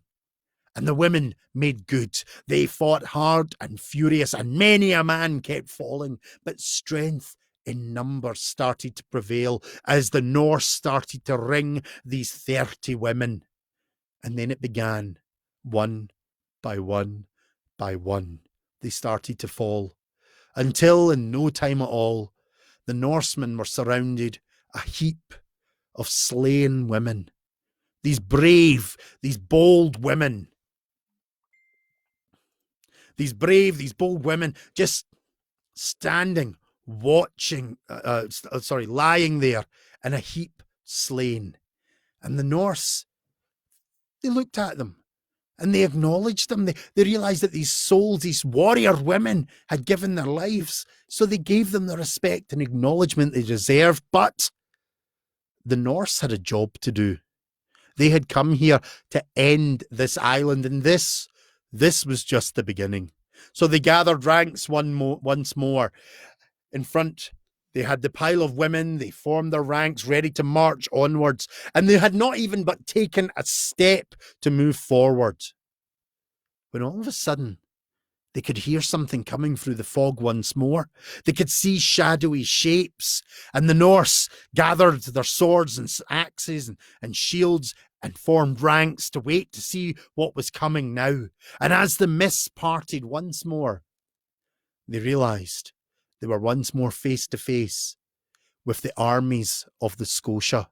The huge war host had had time to gather, and now they faced off. And both sides snarled and growled and stared at each other. But then, the armies of the Scotia's eyes slowly drifted down, and there they saw that pile of battered women, those broken bodies, and there they saw their kith, their kin, their mothers, their wives, their daughters, their aunties. They saw their family lying there dead before them. And a great wail filled the air as many a heart broke that day, a cry to the heavens of the loss they had, which soon changed to a snarling, howling growl of rage. And then the armies of the Scotia as one surged forward on the Norse. And on that cliff, a great battle was fought. Many a man fell, piles and piles and piles of bodies building up in heaps.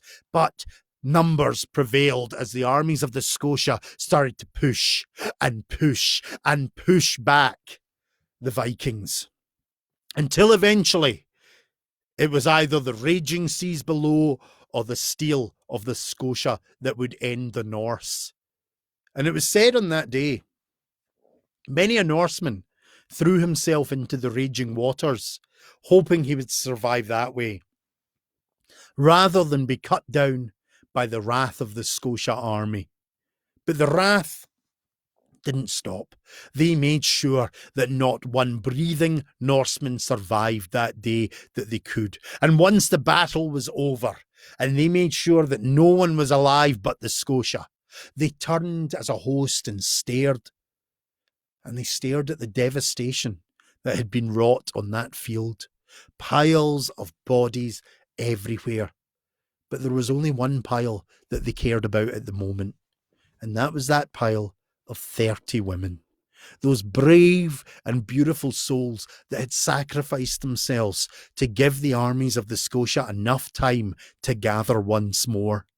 So they picked up those bodies and they carried them down to the village, where they cleansed their bodies and gave them a proper warrior's burial. And in honour of those 30 brave souls that had sacrificed themselves, they carved a great stone and carried it to the top of that cliff and placed it in the earth so that they would never forget the bravery of those women. And if you ever visit the Isle of Skye in Glendale, and if you ever take the walk up to the cliff, you'll still see that stone. It's a little bit smaller. It's been attacked by the wind and the rain, and it's been a bit more damaged, but it still stands as testament to those 30 brave souls. And, you know, on the maps, it's Glendale and it's just a field and just a cliff top. But if you ask the people in Glendale who know the old stories, who preserve the old customs, they'll tell you that that area, that field, that cliff top has a different name. For to them, it's not just a field on a map or not just a cliff. It will forever be known as the field of the heaps of the slain, in honour of those 30 brave women that sacrificed themselves for the greater good. Thank you. Oh, where are we? An hour 22. Well, the good news is, folks, I haven't passed out yet with the temperature. For anyone that has just joined, I am literally sitting in my studio in my full kilt, wearing a wool waistcoat or vest, as you chaps over here call it, and a cotton shirt. So I am kind of heating up, especially because this is an airtight room. I didn't put any ventilation in it because that is a sound bleed. So I decided to suffer for my art. I did. Yes, thank you. So my mum, for some reason, keeps messaging me. I love her to bits, but I don't think she's realised that I am actually live at the moment. So everyone just put a big shout out to Calum's mum, who keeps messaging me during a live show. Oh, you gotta love her. I've just realised my phone is deactivated, and I've been kind of keeping an idea on my feed here so I can see how the lag's going. Actually, that looks like it's like a 4-hour lag now. Who knows? Anyway, we'll wrap things up soon, folks. Put a wee fan under the table. Do you know that could be no, let's not do that, because then that'll make noise. Lots of noise. Okay. Where are we? We are an hour 24. So I'm going to tell you a story again I haven't told for a while, and it's a beautiful love story. And it's kind of connected to the Robert Burns thing I was mentioning. Not Robert the Bruce, Robert Burns, because Robert Burns was a lover of women. If you know anything about this great, the Bard of Scotland, this great master poet, he loved the lassies. I mean, he really did. His wife, in fact, made a beautiful quote: "My Rabbi should have 2 wives to look after all his bairns." That's the type of man he was. But he grew up with an auntie or a housewife. There's different stories behind it, who taught him the tales. My wife's brought me a cloth in case I'm warm. She's amazing. Yeah. I don't know what I have to do with it. I don't know where it's to go. Okay. I have to decide. But Burns was a lover of the ladies, and he had many a bairn. But he had this housekeeper or aunt who taught him folk tales. He would sit by the fire and listen to all these beautiful stories, and that's the side that I love of Burns. This man who actually was taught stories, and he loved stories, and you can see it in a lot of his poems. Tam O'Shanter. I'm trying to think. There's another one that's just gone out of my head, which is filled with beautiful imagery. There's lots. He wrote a lot of stuff, but he loved the folk tales. And there's one folk tale that I adore, and it's all over Scotland. But the interesting thing is, depending from where in Scotland it comes from, depends on its tone. And that is the Selkie wife stories. Now, if you're unfamiliar with the Selkie wife stories, or even Selkies, they are known as the seal people. People that would basically in the ocean, they're seals. And they come out of the ocean, they can take their skin off, and they become these beautiful men and women with long dark hair, beautiful pale flesh, and big brown saucer-like eyes. There's actually villages, remote villages in Scotland that still claim they're actually descendants of the Selkie folk. But the Selkie wife story is a very old one with many variations. But as I say, depending where it came from, depends on its tone. If you get it from, say, the Orkneys, it's brutal. The Orkneys is a very harsh climate.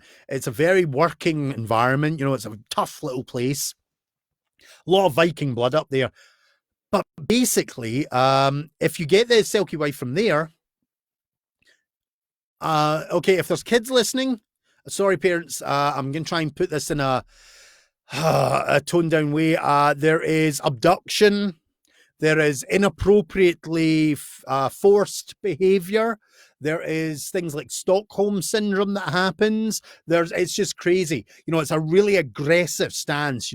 He basically kidnaps or grabs her from the beach and takes her home. And his mother is basically helping him train this woman. And they're very brutal. But then as you travel around Scotland, they get softer, and some are harsh and some are soft. So it really depends on the environment.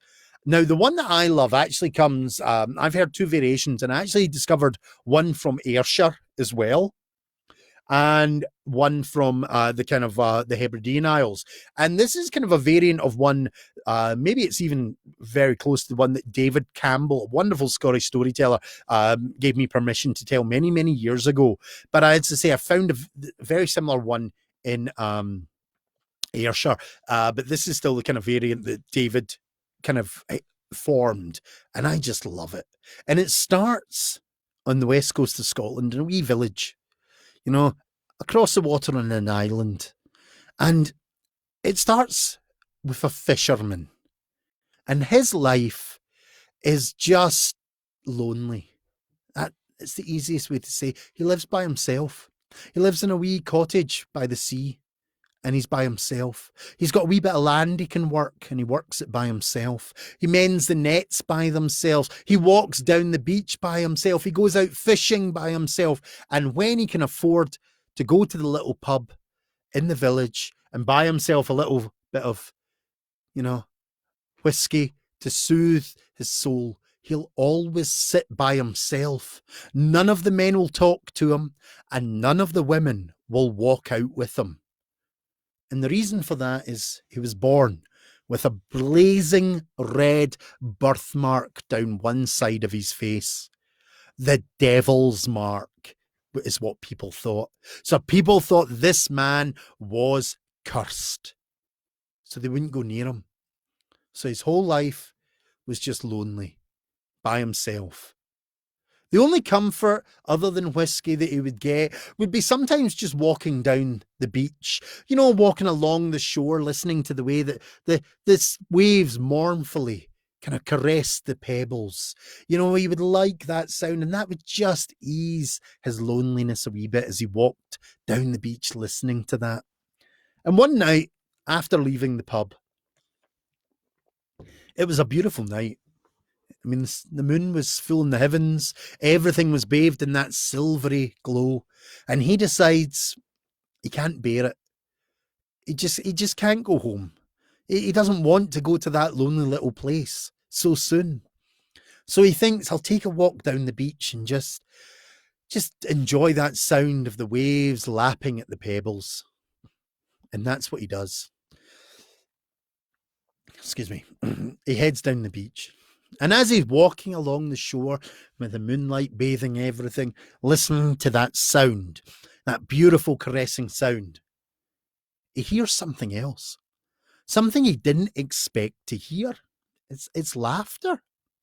It's music, it's singing, it's merrymaking somewhere along the beach. And it's such a beautiful and enchanting sound that before he knows it, his feet are starting to take him there. And as he comes round a big croppy section of the land, a rocky outcrop in the land. Sorry, folks. He sees it and he freezes, because they are dancing in the moonlight as a group of women, and they're naked from head to toe, their pale, lithe bodies glistening in the moonlight, their long, dark hair swirling and burling as they sing and dance, and their eyes glinting, these beautiful brown eyes. And the laughter and the song, our fisherman is entranced, and he kneels down behind a rock and watches. And he loses track of time just watching this beautiful image, these women dancing. And it isn't until the first rays of light come over the hills that he realizes that he's been sitting there all night watching this. And he starts to become embarrassed that he's done this. And then with the light hitting the sky, these women, they stop singing. They stop dancing. And to his horror, they start to run towards him. And now he's filled with such shame if they discover him and they realise that he's been watching them dancing naked all night. But as they come towards him, his eyes fall, and for the first time he notices something lying on the ground. It looks like animals bathing in the sun. But then one of these women grab what it is, and it's a skin, and they run to the water's edge, drape it over their shoulders, and dive into the water. And as the fisherman watches, he sees a seal's head rise above the waves and watch the other women. And now one by one, they're grabbing their skins, diving into the water, and seal heads appear above the waves until one skin is left. And our fisherman realizes that he's watching something that he only heard the stories of. A folk tale, the old fishwives in the village talking about the selkie wives, these creatures that can turn to human or be seal in the water. And he thought it was all just a story, but here he is looking at them, diving into the water. And there's one skin left, and he watches as the girl runs towards him, and he does not know why. He does not know what possesses him, but he knows he needs to jump out, and he grabs that skin and he clenches it tight to his chest. The young lady stops and starts screaming and crying, and panic and fear from the water. A cacophony of noises from the seals fills the air. And he just clenches that skin tight to his chest. And she looks at him and starts begging and pleading. There's tears in her eyes. Please, please give me my skin. Please, I need my skin to return to my family. And her eyes are filled with water, and she's begging and pleading. And all our fisherman can do is shake his head and say, no, I'm so lonely. And on hearing this, on looking into our fisherman's eyes, the Selkie maiden realizes that there is no evil, there's no malevolence there. She just sees that loneliness that he talks of. So she starts to listen to his story, and they start to talk on that piece of rock. And as they talk, she realizes that this man's life is so sad, and he has nothing, and he's all by himself. And she realizes she can maybe help. She can change that. So on that day, they come to an agreement. A very simple, arrangement. She will return to his cottage with him and live with him for 7 years and a day. But at the end of the 7 years, he must return the skin so she can return to her people of the sea.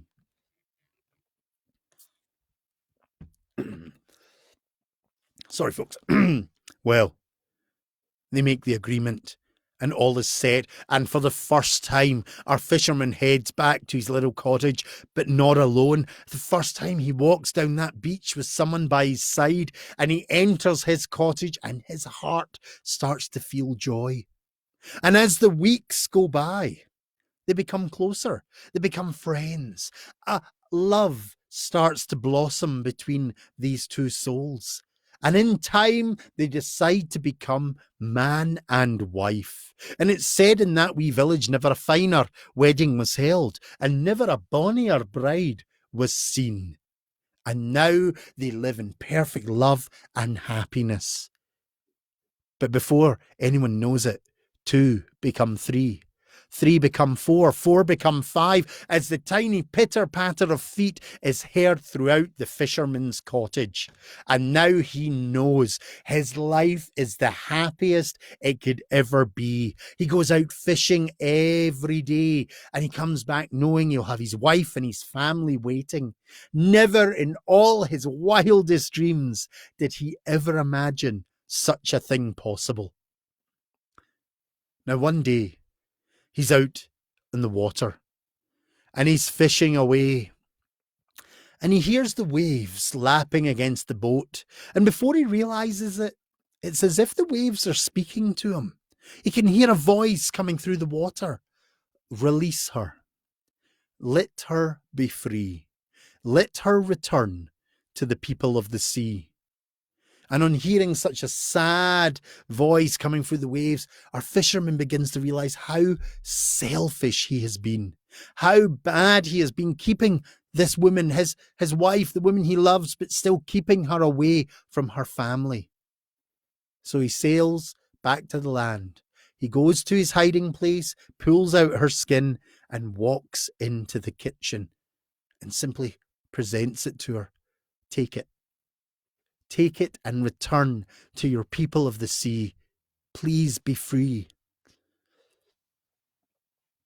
She stands there for a moment, confused, staring at her old skin, looking at this man that she loves so much, looking at her family. And that's when she realizes this is where she belongs. This is where her family and her heart is. And she says this to the fisherman: take it. Destroy it, burn it, bury it. I care not. I need it no longer. You are my family. This is where I belong. And on hearing those words, our fisherman's heart almost bursts with joy. Now he realizes he will never need to keep his promise. Now he realizes his life is complete and filled with such love and happiness. And time ticks on. And life goes on, and his life is happy. But life has a way of changing. Fate has a way of playing its hand. There's one day he's out fishing, and it's a horrible day. The waves are a bit high, the weather's grisly, and he is miserable because nothing is catching. He is fishing away and having no joy, and the clock is ticking, and it's getting later and later and later. Back in the cottage, the Selkie wife is working away. She's making supper for her family. But the youngest Ailey is at that right age where she's just getting into everything and getting under her mother's feet. And she can no longer take it. Eventually she turns to the lassie: Ailey, away out and play and get out from under my feet. Well, Ailey's one of those spirited souls. She doesn't see anything wrong with this, and she knows the perfect place to play. The fishing hut, where all the creels and the nets are kept, and she finds this the greatest playground. Mountainous nets to climb, cavernous creels to crawl through. So she heads in there and she's playing away to her heart's content. But as she climbs one of those mountains of nets, all of a sudden things slip, and a huge chest crashes down and spills open, revealing its treasure. And Ailey goes to it and picks it up, and it's like nothing she's ever seen. It's soft and smooth. It's like silk, but the colours of oil changing as the light hits it. And she runs knowing that her dear mother will love this treasure. She runs into the kitchen. Mum, look what I found.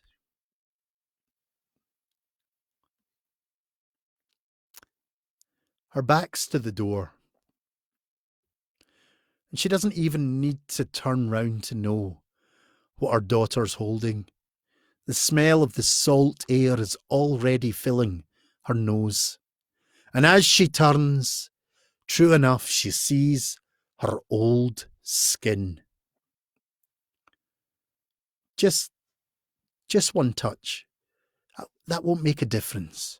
As she reaches out and strokes the smooth, silky flesh. Just hold it in my hands. It won't matter one bit.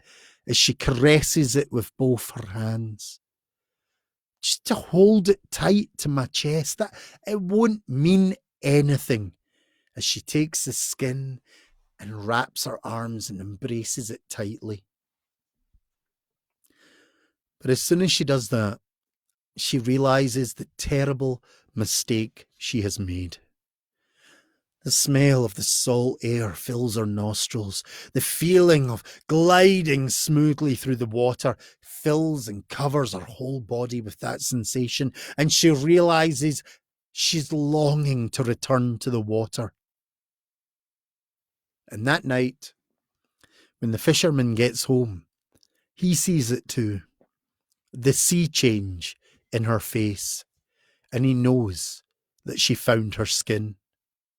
And she looks into her husband's eyes and she says, I must go. I must return to my people of the sea.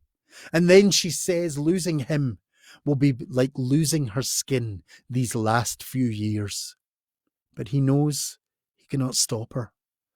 So arm in arm, him carrying her skin, they walk down to that rocky outcrop. And where they first met, they part. And before she dives into the ocean, she embraces him and she simply says, if ever there comes a time where the children no longer have need for you, but you have need for me, come to this place and call my name, and I will answer. And with that, she dons her skin and is gone into the depths of the ocean. And now our fisherman walks down that lonely beach once more, heading towards a cottage, for he knows the children still have need for him. And the years pass, and the cottage doesn't feel as bright or as happy anymore, but still he continues for the bairns. And they grow and grow and grow until his two eldest, a boy and a girl, come to him and they say, Father, we need to leave. We need to find our paths. We need to take a boat to the new world and see what's happening. We need to forge our own lives. And with that, they were gone. The next morning on the first boat, heading out to the oceans. A week had passed. And then word came to the island that the boat had been caught in a storm and all had been lost at sea. So now, in our little cottage, we have our fisherman and his youngest, Ailey. And life goes on, but she starts to grow and he knows the day is coming as she blossoms and blooms into a bonny lassie. And one day she comes to her father, Dad, I too need to go. I want to go to the mainland. I want to find a life and see what's beyond this island. And with that, she too was gone, leaving our fisherman all alone in his little cottage by the sea. And as the days went by, he kind of started to give up on things. He stopped tending the land. He stopped fixing the nets. He stopped even going out fishing. In fact, villagers remember seeing him all the time, just simply walking up and down that lonely stretch of the beach as if he was listening to the waves, mournfully lapping against the pebbles. And one day, as he was walking up the beach, it was as if the sea spoke to him once more. And it spoke to him with words that he had forgotten. If ever there comes a time that the children have no need for you, but you still have need for me, come to this place. Come to this place and call my name. And all of a sudden, a flame filled his heart once more as he remembered those words. All of a sudden, he started running along the beach to that rocky outcrop where they first met, and into the air he screams and bellows his wife's name and waits. And sure enough, up through the water she comes and takes his hand and leads him into the ocean, down into the dark, murky depths where the Selkies have their kingdom of coral and gems, a beautiful place filled with the wonders of the sea. And there for many years they live in perfect happiness, swimming through the ocean, feeding, enjoying, playing, and life is beautiful in the Selkie kingdom. But soon, word comes through the waves. Ailey's returned. She's returned to the island, and she has a husband, a new, handsome man at her side, and her belly is swollen with a bairn. And happiness fills the kingdom at such news. But the fisherman says, we need to go visit. We need to see them and see the new bairn.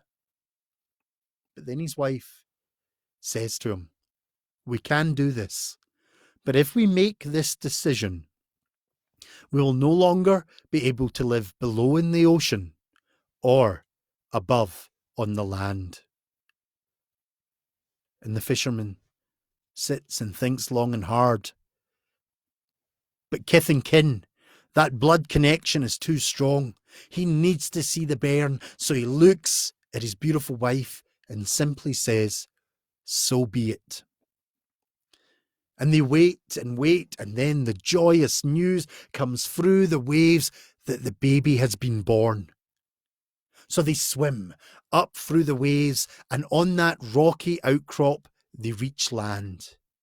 And husband and wife walk along the beach, heading towards that little cottage. And there they see their daughter, Ailey, and she is blooming with motherhood. They meet their new son-in-law, a bonny, braw lad, and then, the bairn, the wee baby in her crib. A baby girl, the most beautiful thing they have both laid eyes on. They place a pearl on the pillow, a sea hansel, a gift for the child. And then they embrace that baby and they hold it and they smother it and they cuddle it and snoodle it and they give it all the love. And that night, what a bonny gathering. Never before had you ever seen such a happy family telling stories, eating, drinking, and spending time with each other. Loved ones all together. But then the first rays of light come over those hills and they realise it's time to go. They kiss their daughter, they embrace their new son-in-law, they hug and kiss that beautiful baby girl, and then they leave. Hand in hand, husband and wife walk down towards the beach to greet their last sunrise. And it's said that when the fishermen came out that morning to go out in their boats, they were greeted with the most unusual sight. For there, lying dead on the beach, were two seals with their fins tightly embraced. Thank you.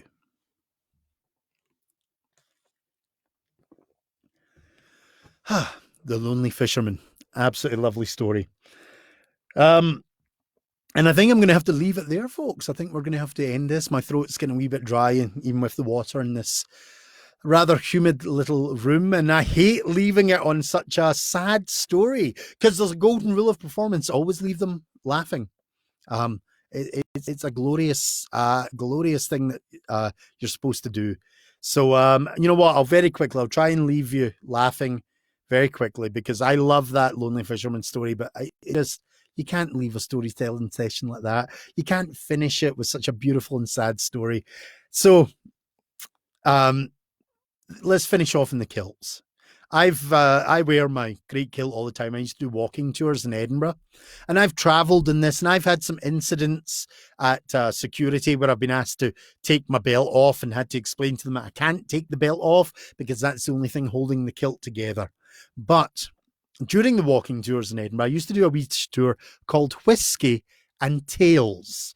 And it was basically a little Ceilidh tour going around a few of the bars, telling people stories, finishing at some of the live music events while sampling the whiskies. I mean, it sounds perfect. And I remember doing one, and I think it was quite a really varied group, fun group. And basically, we were outside, kind of halfway up the Royal Mile, very close to Scottish Storytelling Centre. Just I'm at a bar and I was telling a story. And of course, somebody always asks that one question: what do you wear under your kilt?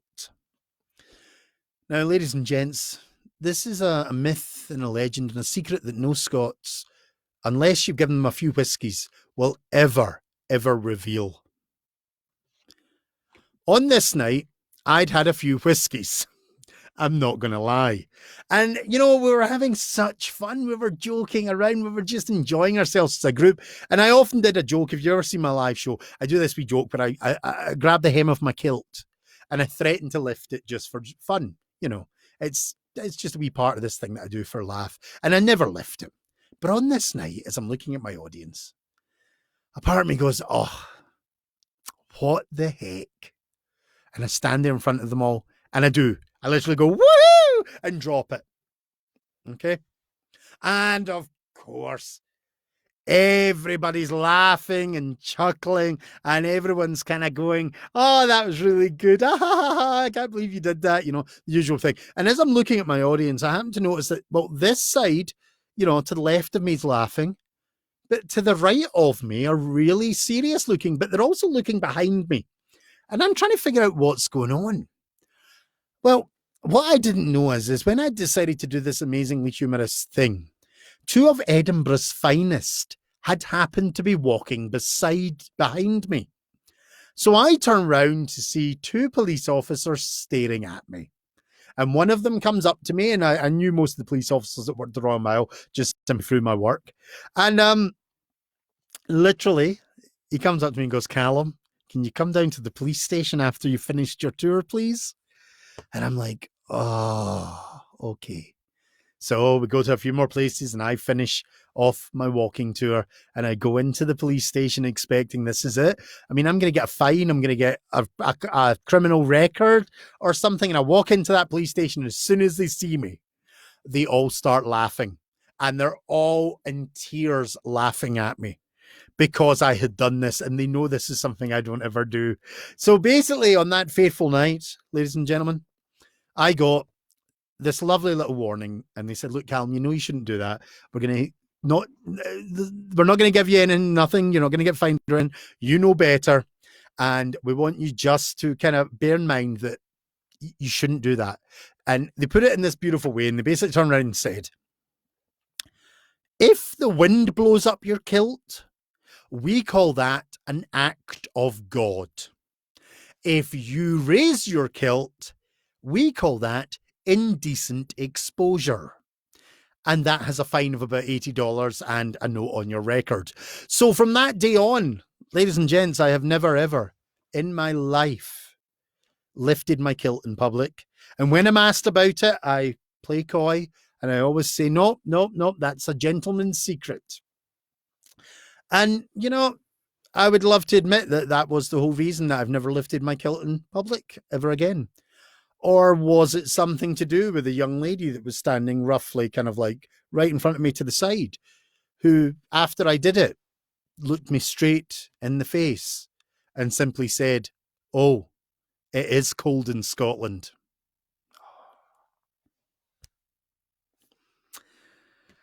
There you go, folks. The shame of life. Folks, thank you very much for joining me today. I have fun doing these. I hope you have enjoyed them.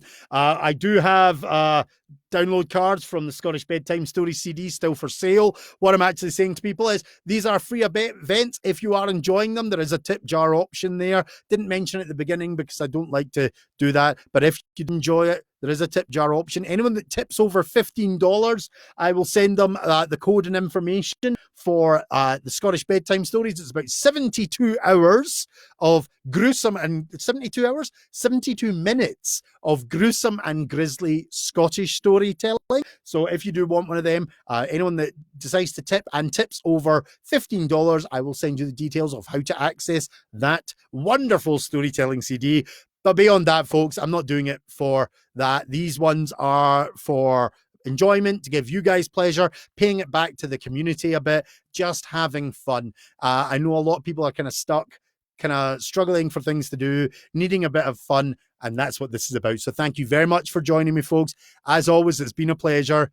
I hope to see you all face to face very soon. This has been the Tartan Day event, mainly dedicated to our Flagstaff guys up in Sedgwick, because they were going to host me tonight for their event. So this is me kind of giving them something back and telling a few stories. So there you go, almost 2 hours of storytelling in hot, in a kilt, in lots of wool, far too much sheep for one man to wear. But hey, for you guys, I'll do that. I will suffer for my art.